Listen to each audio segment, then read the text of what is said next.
Tim's interaction with Coach Knight, then we'll open up for questions for the game. Well, number one, I really appreciate the efforts that went in to get the 1980 team back. There was a lot of hard work there.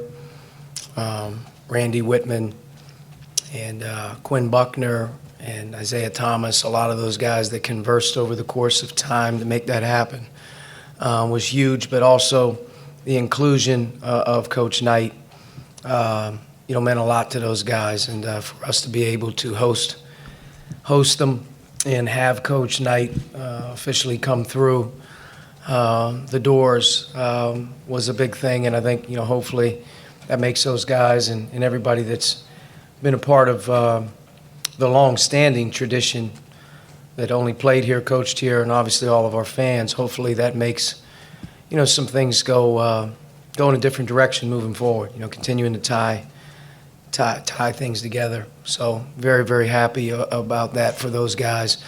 Obviously very disappointed in our performance today. In that type of environment with our fans and crowd, it was really ready, and we got off to a decent start, but our turnovers in the first half really just killed momentum. And their run at the end of the half, was really just a deflating deal. To be able to come out at halftime and find a way to maybe score the ball a little bit, but not be able to get the stops, continued to be, the second half of the problem. But Purdue deserves credit, executed well. They've got some guys stepping up right now and coming outside of maybe a tougher start. Wheeler's 3 threes to start the game. And you got some guys, obviously, at the right time of year, stepping up and playing well and making some plays. They got a lot of contributions.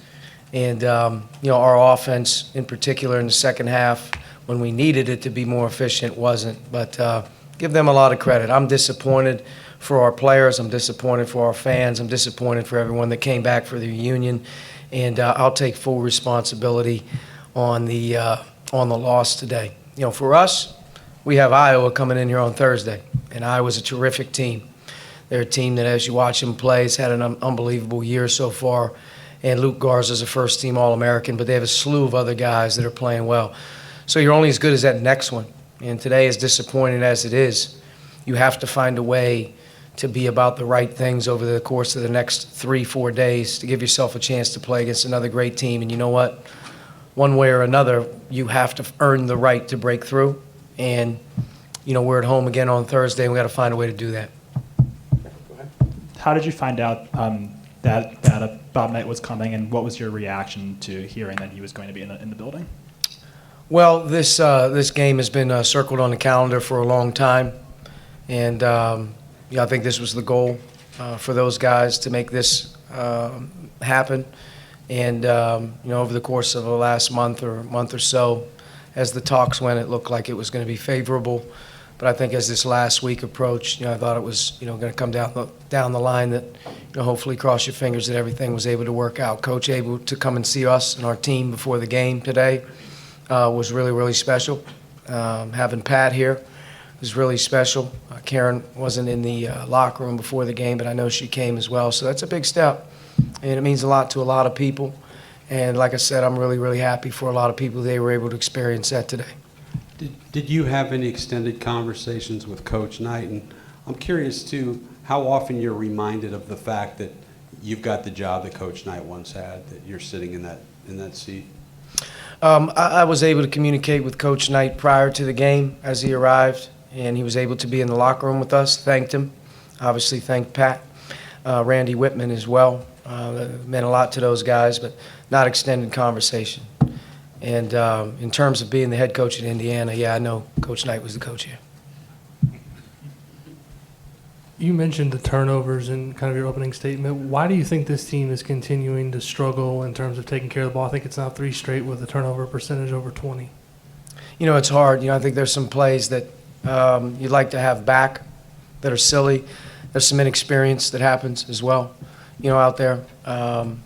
We had 2 illegal screens today. 2 cross screens that were called illegal screens. Same play, called the same screen illegal both times. You don't see that very much in the Big Ten, an illegal cross screen by a small on big, but obviously that was the way it was going to be called. There's 2 right there. think there was 2 on underneath out of bounds where they made a good play on it when we had Race open under the basket. And then there's some sloppy play. The 10 turnovers, clearly played a huge role in the confidence level of how the first half finished. But you got to be able to respond to that. We were down a couple weeks ago to Maryland after a tough first half. We're able to get right back in it, and it's 56-50 there with 8 to go. So we had our opportunities. Big and one by Harms on the pick and roll. Was able to knock that down and kind of just that took the air out of the run. But no question about it, the turnovers continue to be a problem, and it's not like you're not talking about them, but you got to continue to work through it and get better. I know it was by a slim margin, but you guys were out rebounded again today. It's for a second game in a row. I mean, do you feel like you made progress at all in that way? No, we're not rebounding at all right now. Offensive rebounding is non-existent, and then tough ones down the stretch. You can just, I think Bedreau may have had 2 in a row, long ones. They just kills you, man. And why, I don't know, other than the fact that, concentration, effort level on Purdue's part. They're the number 1 offensive rebounding team in the league. They do it for a reason, so they got guys really going. At one point, it was a strength of ours. Right now, it's not. And, if you just say, hey, how do you get better? Rebound the ball better and take care of it. We're a better team. That's what it's going to come down to. Last question. When you think about Bob Knight and his Indiana teams, what stands out to you and what can you do to try and maybe replicate some of that? Coach Knight's teams played with amazing execution, role definition. And I think over the course of his time, you watch guys really develop, within the framework of his system and style. Guys as freshmen or redshirts become All-Americans as they get older. So there's a development component of it, but there's just such an amazing amount of execution and role definition where the right guys took the right shots and the right guys set the right screens, and in his own way had an opportunity to really develop, that type of belief in what they do works. As a coach, I think that's what you're looking for the most, is to develop that belief in one another where guys believe in each other.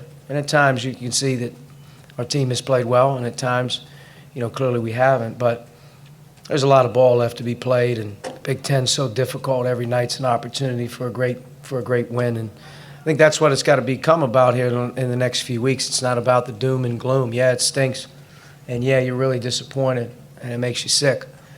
But the doom and the gloom's got to go away as soon as possible because the next one's coming right down the line, and that's a great opportunity as well against Iowa.